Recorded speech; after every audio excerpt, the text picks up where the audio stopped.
Hey, in this video I'm going to be introducing a new virtual instrument I made with a bass.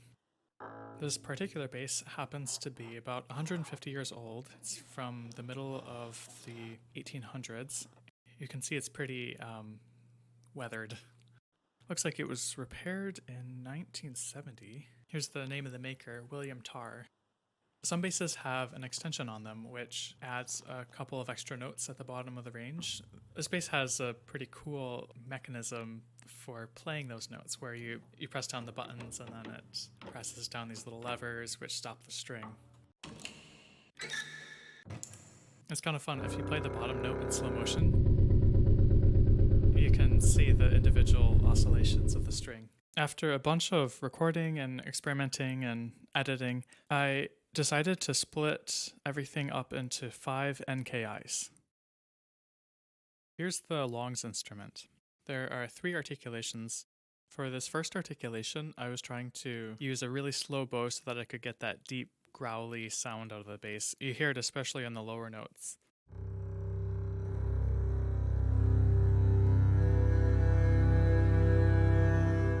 You've got 3 octaves to work with.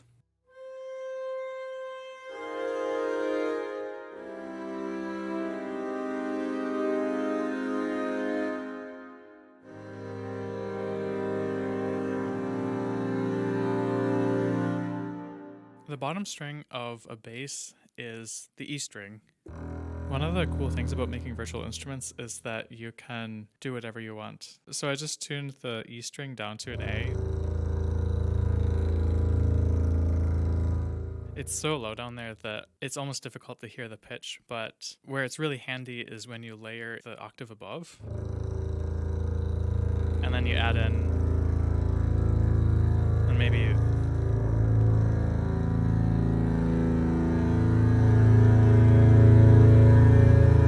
found that it sounds really awesome if you layer it with just a plain old sawtooth wave. The combination of a really raw synthesized sound with this more realistic sound is kind of an interesting combination. The other thing that sounds pretty neat is if you add a bit of saturation. So if you have all that saturation and then you do the sawtooth wave, that also sounds pretty neat.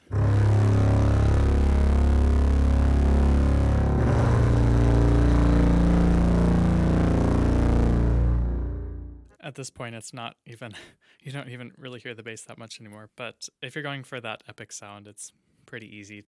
You'll notice this chorus button here. So I recorded 2 of each note, and if the chorus button is on, then you're getting both of them. Then you can use the stereo width knob to pan them apart.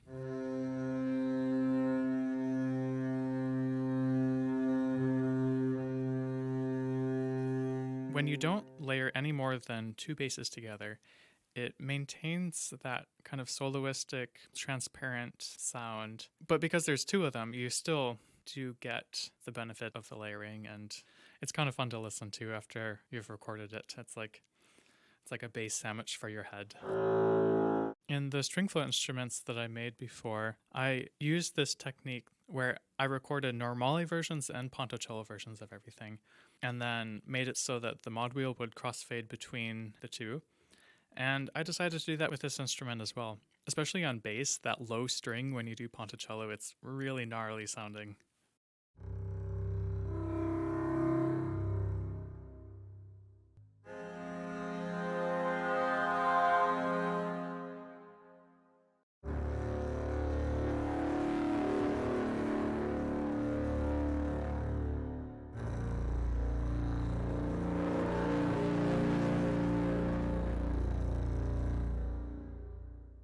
Next, let's talk about the really soft articulation I made. It's basically the opposite of the first one. With this articulation, I wanted to get something as soft as possible, something right at the threshold of not existing at all.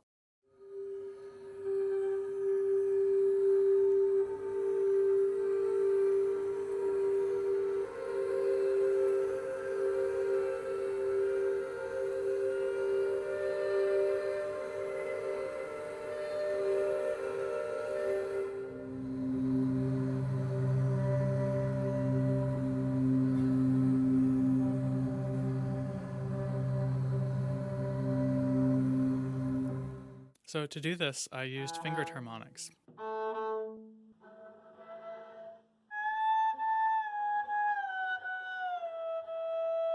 For the lower notes, you can't do fingered harmonics, so I played way up on the A and E strings.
For the whole range, I used a cello bow. A cello bow is lighter than a bass bow. It has less hair, and the rosin that it uses is a lot smoother, less sticky. When you play with the cello bow, the bow just sort of glides over the string. It doesn't catch it as firmly. It's easy to get this really light, airy tone.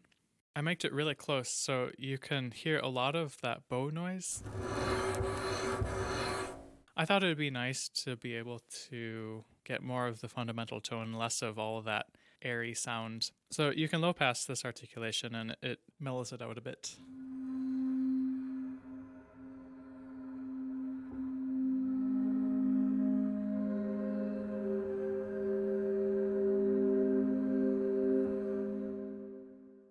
A couple months ago, I put out an instrument called Cello Textures. It had a bunch of articulations in it, and I really liked the dramatic swell, so I made a bass version of that.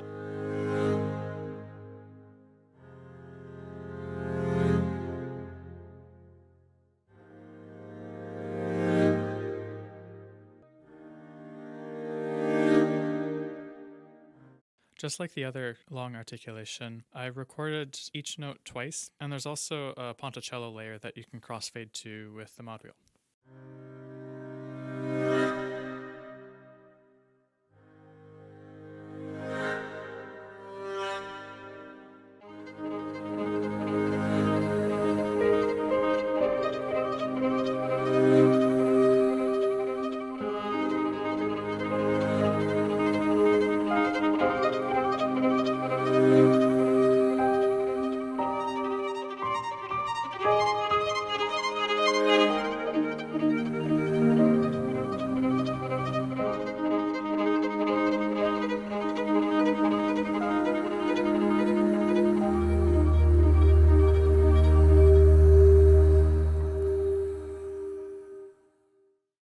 Here's the clouds instrument.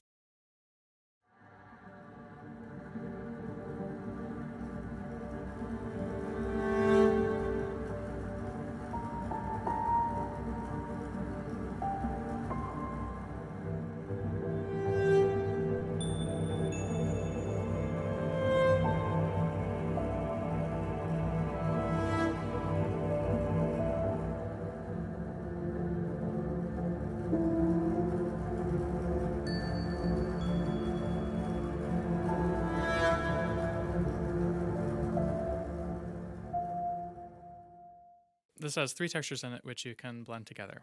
So over here is pizzicato, which sounds like this.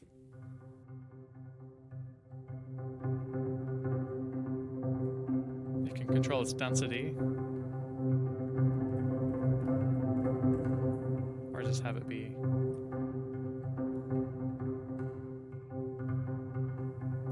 Like that. It sounds really cool reversed, and originally I was gonna have a reverse button, but then I realized, you know, if you have a mix of the reverse and the forward, that's kind of nice. So instead of doing a button, it's just a crossfade.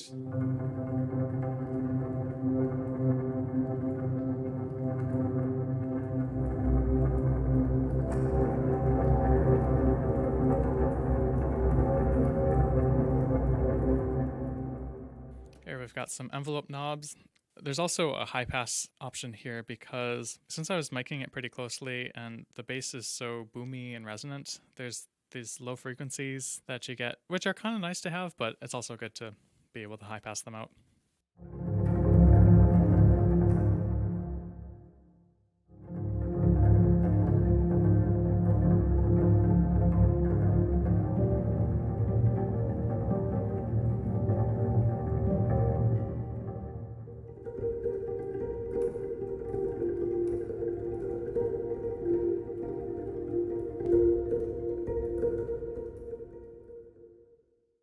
The legno texture is created by hitting the stick against the string. It's a lot more clicky.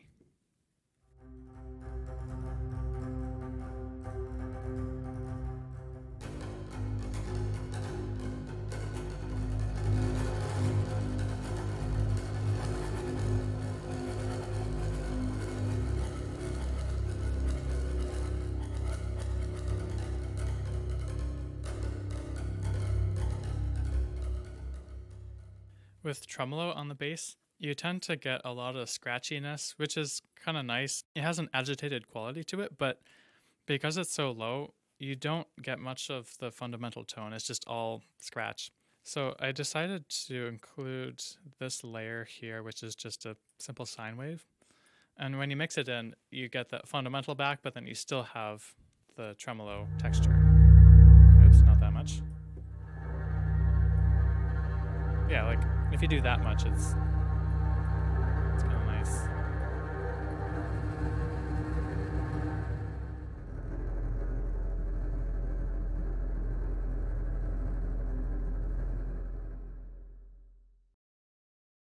Here's the rhythms instrument. You've got these 5 key switches up here, and each of them is a different rhythm.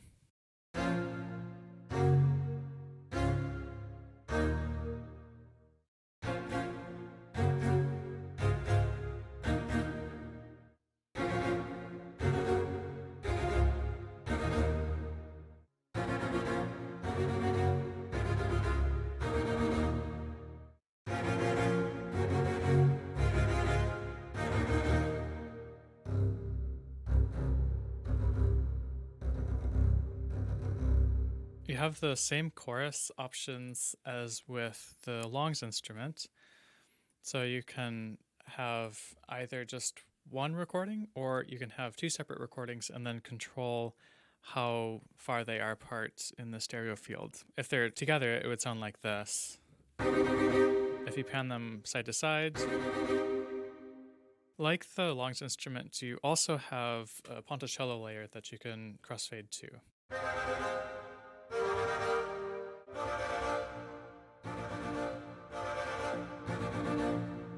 Over here, you have a knob that controls the type of envelope. Especially for the rhythms like this one, I was trying to decide how I wanted to shape it. Like if I wanted to go da-ga-da-ga-dung or da-da-da-da-da. Because yeah, there's a lot of different ways I could do it, and I wanted to be consistent. So what I ended up doing is just playing it as evenly as possible. So it'd be like da-da-da-da-dun. And then afterwards, you can change the envelope so that you can either get that, or I also have this kind of experimental option up here where the velocity controls the envelope. So if you play soft, it swells towards the end, and if you play loud, It kind of makes sense because then you could do things like dega dega dega dega dang.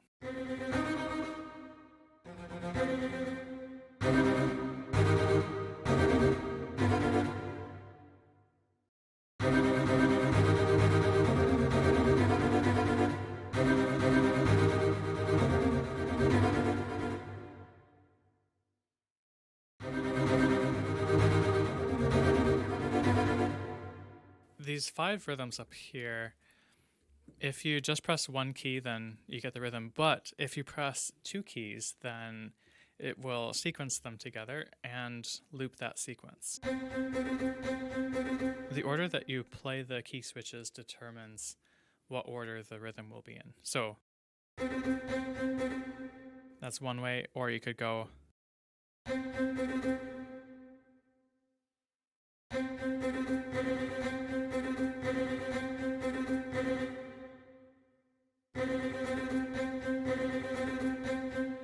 So there's a ton of variety in the patterns that you can get just by changing key switches you sequence and what order you sequence them in. The black keys serve as rests. So if you were to go rhythm, rest, you'd get this.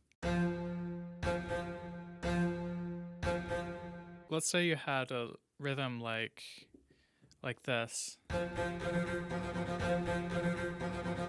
You could start one note and then start another one a beat later, and you can find some neat accidents this way.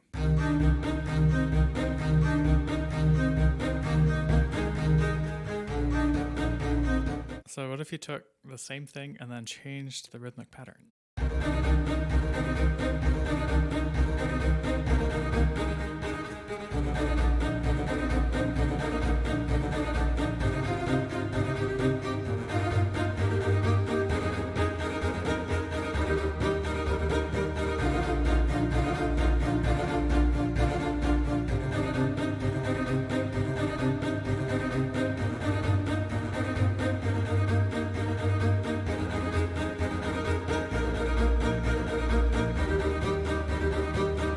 As I was playing around with this stuff, I was surprised at how well it works to create lines. It sounds pretty realistic. Except for the instrument, because it was recorded one note at a time, it's a lot more in tune and in rhythm. Basses are really big instruments, so they make some nice percussive sounds. Up here, it's unpitched percussion. Down here, it's pitched percussion. That's the first key switch. You can see these key switches up here change things. So here is a legno.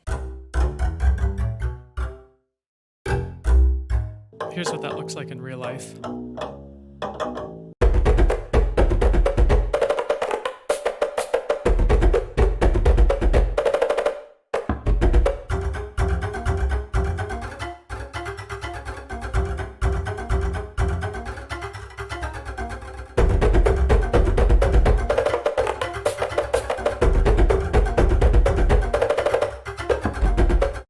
Here is the snap pizzicato.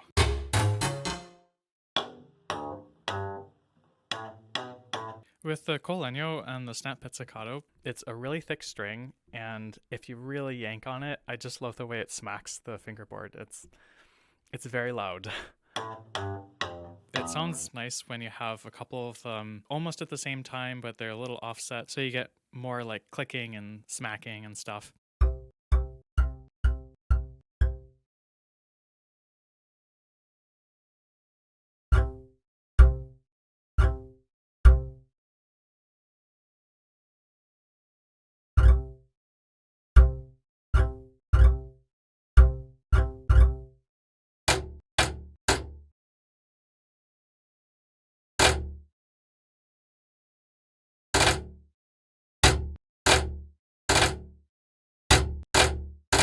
You can control the amount of offset with either velocity or the mod wheel. So if it's with velocity, then when you play softer, it's more spread apart and loose.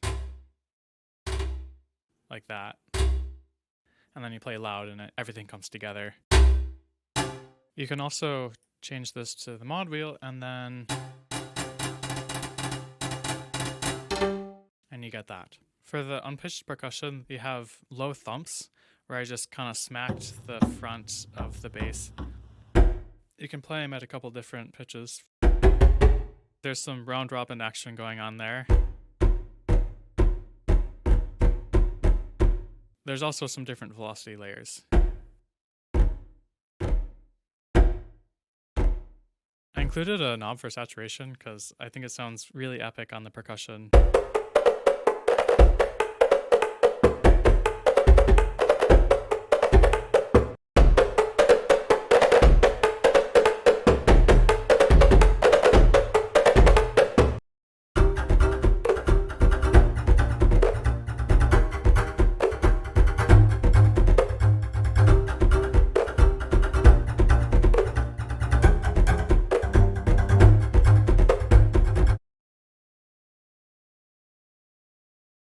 This last NKI is a collection of interesting things I found you could do using only the bass and samples that I had previously recorded. There are 6 key switches up here. The first key switch has 3 different types of effects in it. So we have crunches down here.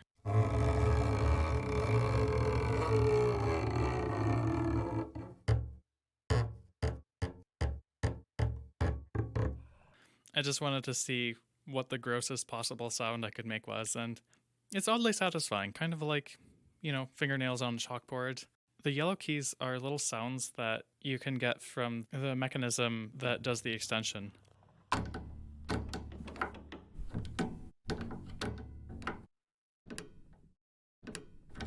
Up here, I have these squeaks. This is the sound that you get when you're cleaning the strings sometimes. For all of these sounds, if you put a ton of reverb on them, it's kind of a neat sound. In the interface, I've got modulation and reverb. The modulation for each of the key switches does something different. For the percussion, I made it change the play rate. So if you go like that, you can play around with different pitches. And I found after putting all this stuff into the keyboard, if you just start mashing keys and like moving the play rate up and down, fun stuff happens. I mean, all of this last instrument, none of this is probably that practical. I'm not sure how you would use it, but I just think it's kind of fun to like, yeah, gross. There's this really neat tool called pulse stretch, and you can use it to stretch sounds out to like 100 times their original length. And it's a great way to make long sustained pad sounds. It was used in a bunch of popular YouTube videos where they would stretch out pop songs to like, 500 times their length or something. And so I tried it out with some of the squeaks, and it sounds like this.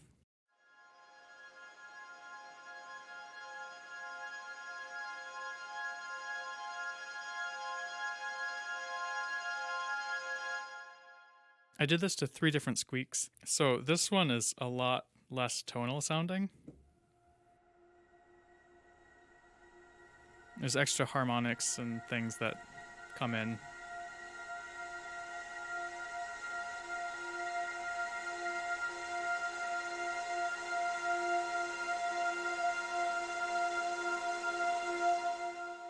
Here's the last one.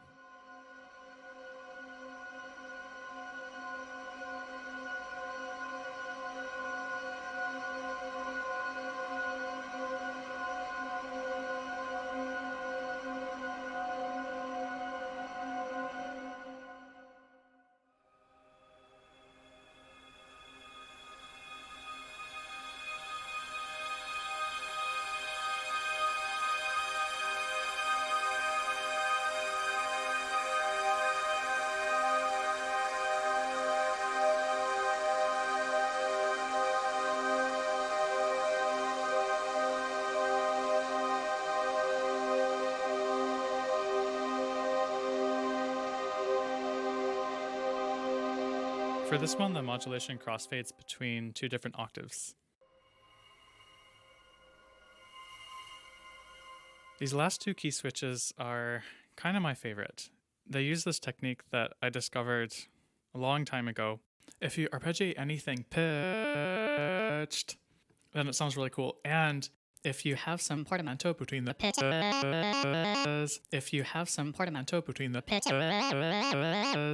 it has a certain charm to it. I really like how this type of thing sounds with the samples from the longs instrument.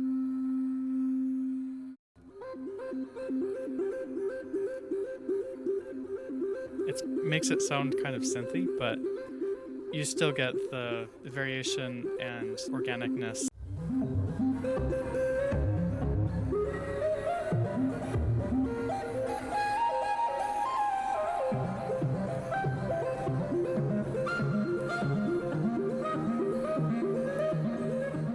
Here's the last key switch. I did the same thing with the arpeggiator and the portamento, but I used the louder articulation from the longs. Also, I did the trick with the normale and ponticello crossfade, so you can use the mod wheel to get the ponticello.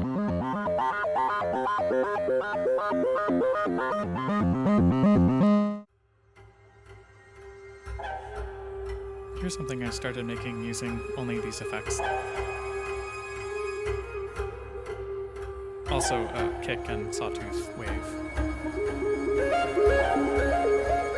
And gratuitous sidechaining as well.